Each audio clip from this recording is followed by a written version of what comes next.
What's up, baseball family? Welcome to our Thursday night live here with the Baseball Together podcast.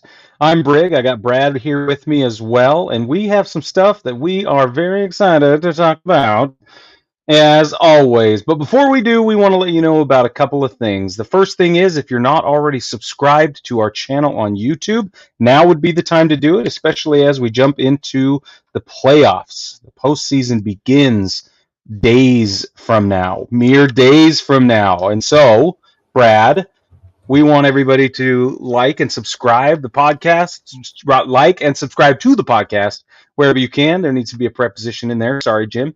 Now, I want everybody to be excited for the playoffs, and we're going to be bringing you the best, most up-to-date information as we go.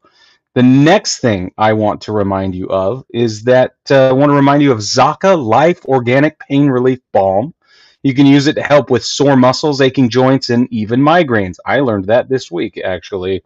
Brad was right. It works. It works great. It's totally marijuana-free, and you can hit the link in the description, or you can head to ZakaLife.com. Use code BTPOD at checkout. That'll save you 5% on your order, and it supports the show while you're at it. So, the A's are officially done in Oakland. Just hours ago, the season ended in Oakland. As far as the home games are done, yeah. It's over. Brad, is this leaving you in any feels? You know, I watched the game today. I put it on while I was working, and I'll be honest with you, like it was emotional. Like I'm not an A's fan at all, right? But the place was packed, and later during the game, they stopped running commercials during the commercial breaks, like between innings, and they were just showing the fans around the stadium. They're showing some of the memorable moments. They're showing clips at the bottom of the screen, so it was a picture-in-picture of the memorable moments, but pans of the crowd above that. And so I was like, man, this really sucks, really sucks, and it's. One of the things that's kind of a bummer about it is that I went through and I was looking at some numbers. First off, they beat the Rangers today 3-2. Correct. Okay? That's very important. They played great. They did. The Rangers looked pretty bad today. I'll be honest with you. Yeah.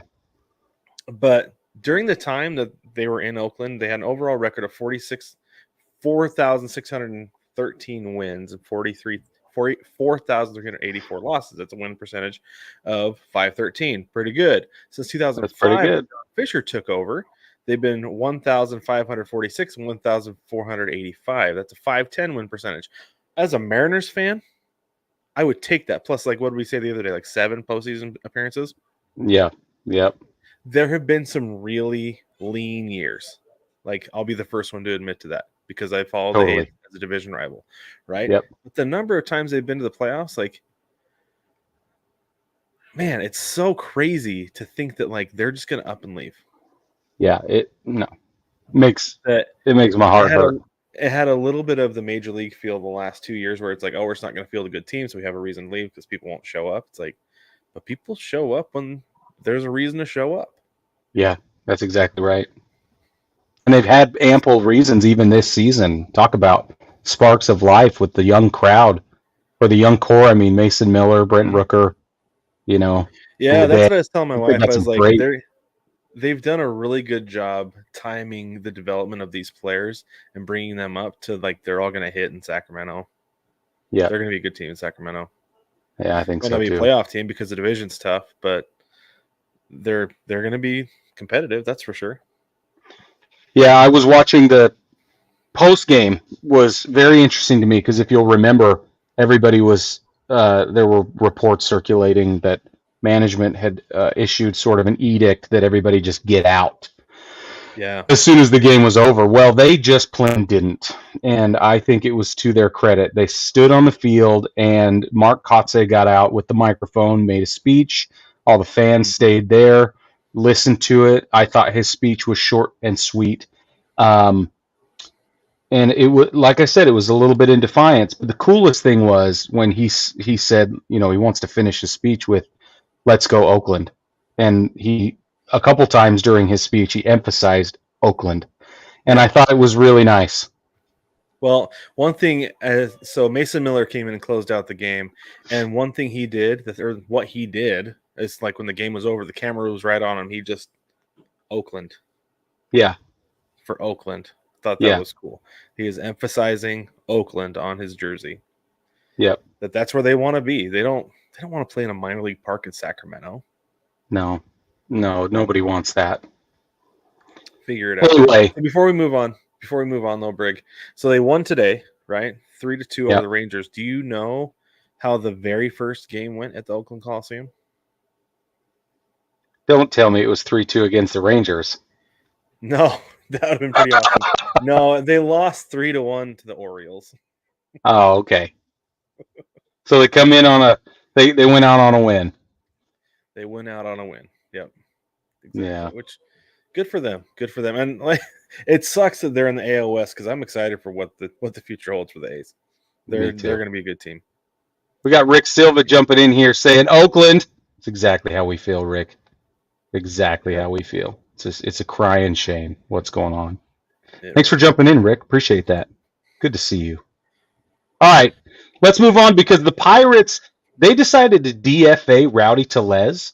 And the important thing about this is that Rowdy Tellez was 4 plate appearances away from a $200,000 kicker, which was stipulated in his contract that if he reached, 250 plate appearances, then he would get a $200,000 kicker.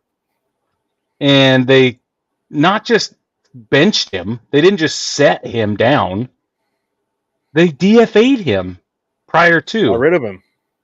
He's gone. They're like, nah. What, 4 days? Because this happened, 2 days ago, yesterday? Yeah. So 4 or 5 games left in the season, they straight up how cheap do you have to be to not only DFA, like I get you don't want to pay the thing, so like put him on the Phantom IL, right? Like you don't want to pay the kicker, put him on the Phantom IL, right? Yes. So yes. They tell him, hey, you've got a hamstring issue, or you got a little bit tweaked your back the other day, so we're gonna put you on the IL to end the season. No, we want to get rid of you because we don't want to have the option to send you up to the plate 4 times over the next 4 to 5 games. What? It's so upsetting. It's so upsetting. So he's batting .243 with 13 home runs, 56 ribbies. His OPS sits at .691 this season.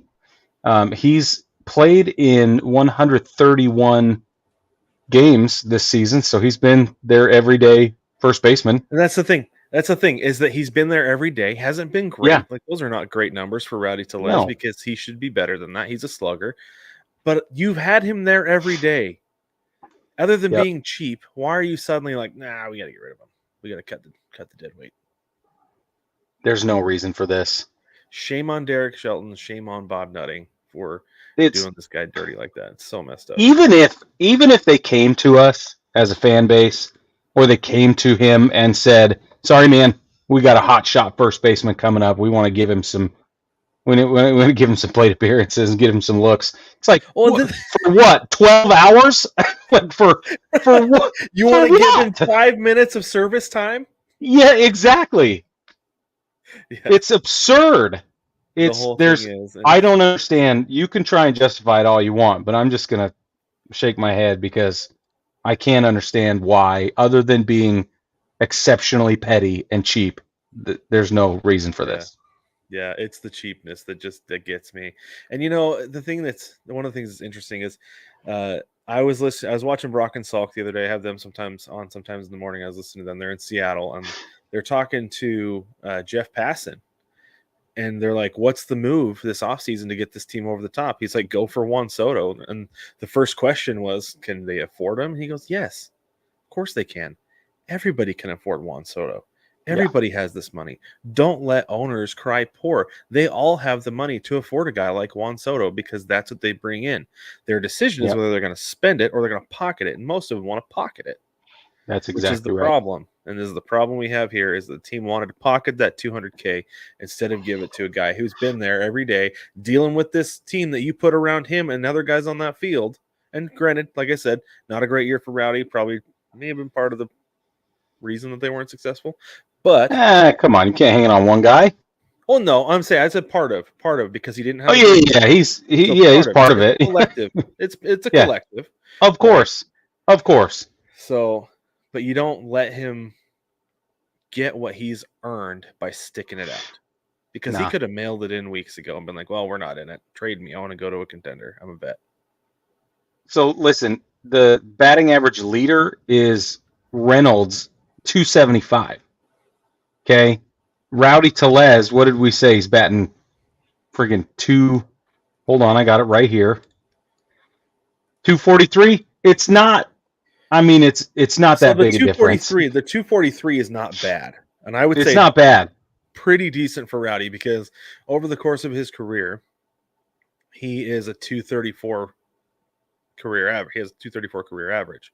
So Right. 243 is actually the best he's had since 2021. It's the 13 homers, but he had 13 homers last year too.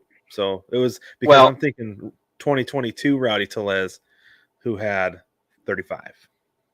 Yeah. He's tied for fourth place in the team, the entire lineup, for home runs. Brian Reynolds has 22, O'Neal Cruz 21, and Andrew McCutchen has 20. Then it's Bart and Tellez at 13. Everybody else is sub. So, like, don't sit here and tell me he's part of the problem, because I don't think he's not doing anything but contribute when you compare him against everyone else on the team. I'm not listening to it. Are they great numbers? Right. No. Stacked up against a not great team, he's pulling his weight. That's all I'm saying. Apparently. A last place. And that's true. The Pirates are a last place team. They didn't look like a last place team for a portion of the season, but they're a last place team now.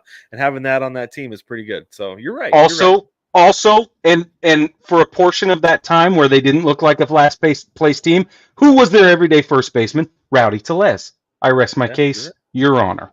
Okay, let's move on. Speaking of which, let's go right on into Aaron Judge, shall we? Yes.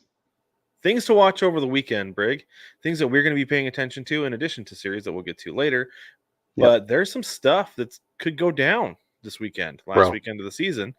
Guys hitting some marks. So Aaron Judge hit his 58th home run tonight against the Orioles in a blowout. Yeah, 6 runs in the sixth. Dang. So they're closing out the season against Pittsburgh. Do you think Judge gets 2 more this weekend? Yeah. Yeah. Yeah, I do. Well, they'll pull a Skip Schumacher. That's the question. If they take the high road, then yeah, they'll challenge him and we'll watch it happen. There's no reason not. Yeah. Unless they be petty, right? Unless they're going to get a call from the front office that says absolutely not. You will not under this threat of whatever. What, Brig? You know what? Bob Nutting is going to pull a John Fisher. He's like, you know what? People will pay and they will come to this stadium to see Aaron Judge hit home runs.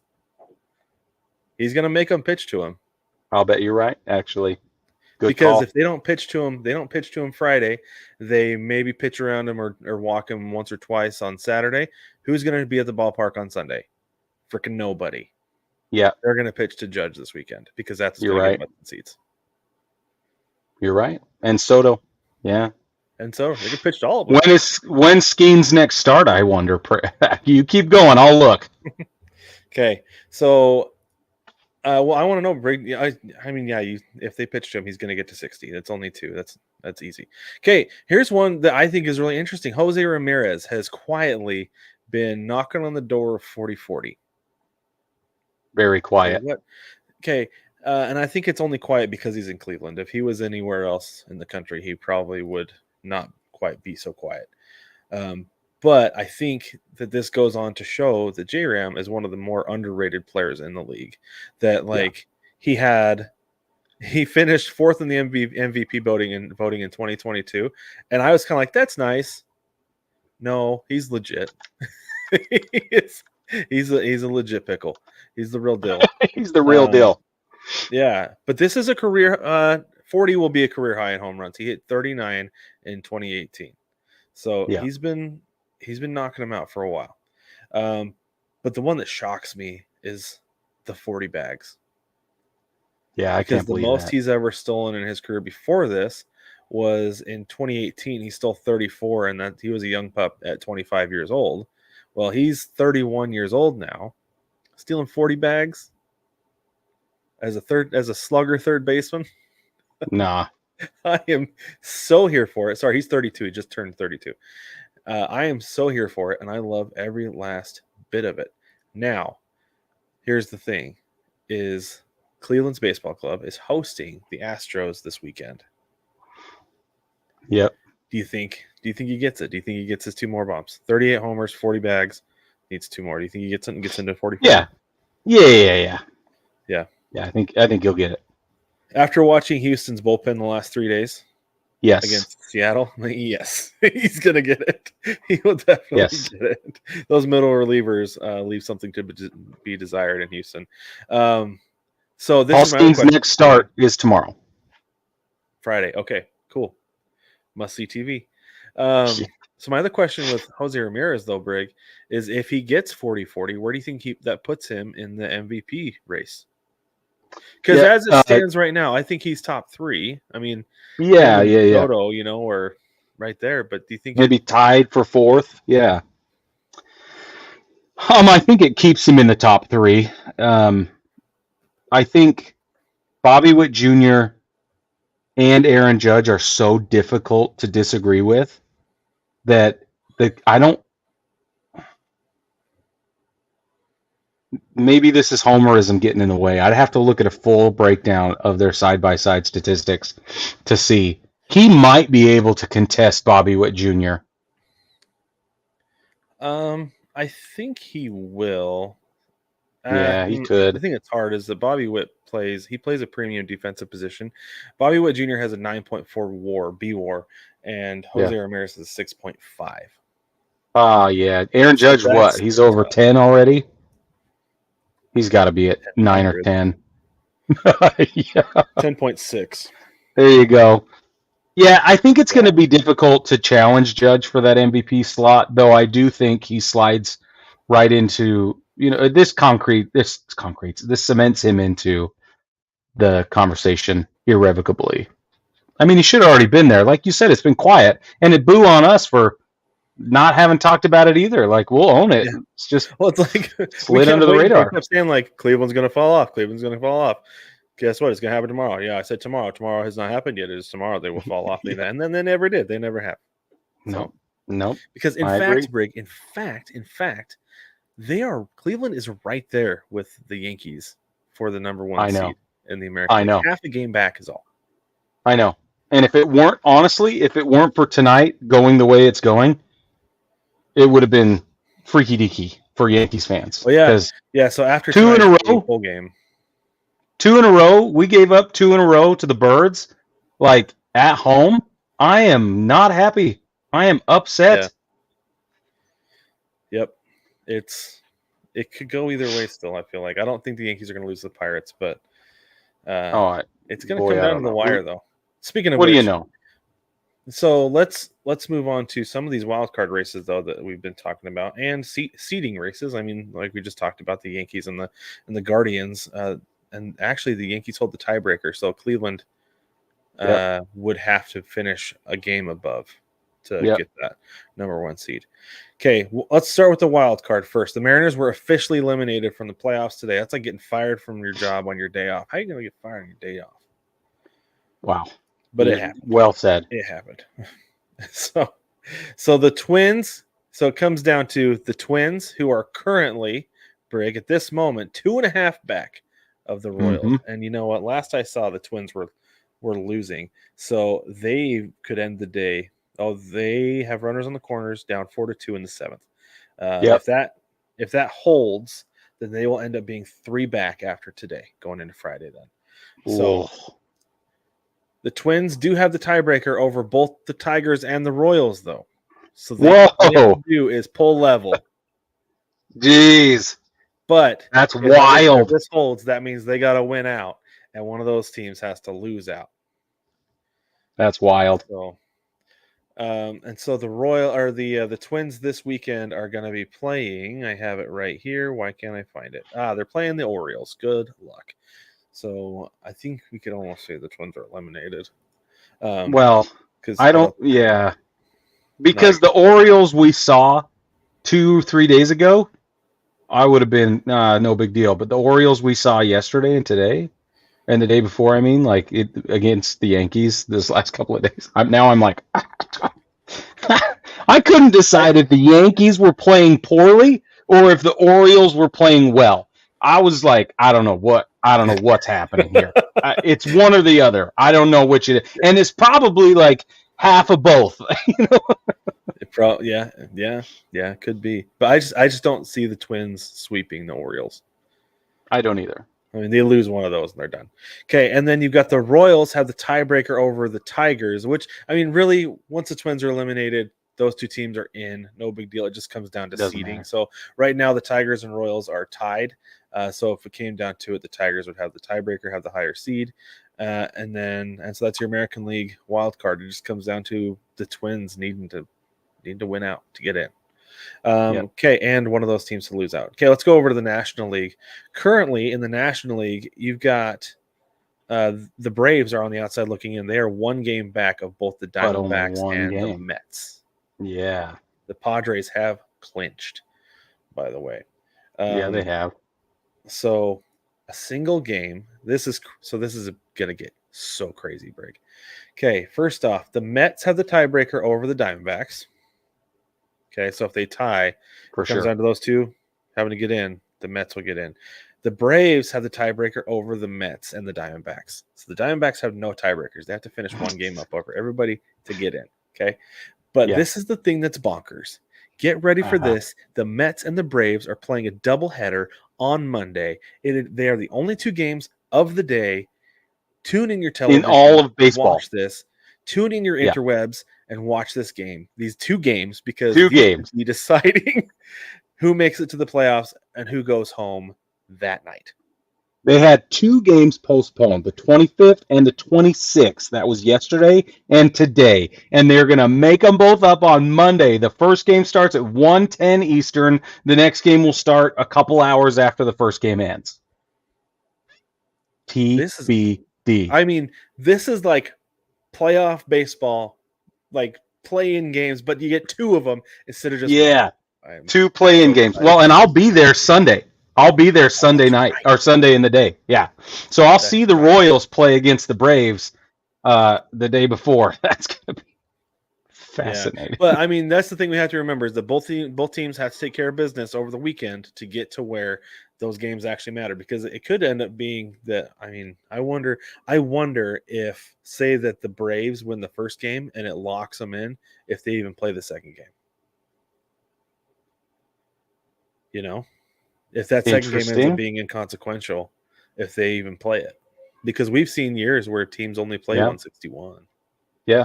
They don't make one up. So it's like one of those high school summer ball tournaments where it's like, okay, if we're gonna play, we gotta win. If we're gonna win the tournament, we gotta beat this team twice. Yeah. You might not be there tomorrow, but we don't know. We'll see you. We'll let you know. Crazy, man. So this it is crazy. A lot of fun stuff, and I'm really excited. Yeah, really excited for it. I'm pulling for playing games on Monday. Yeah, me too.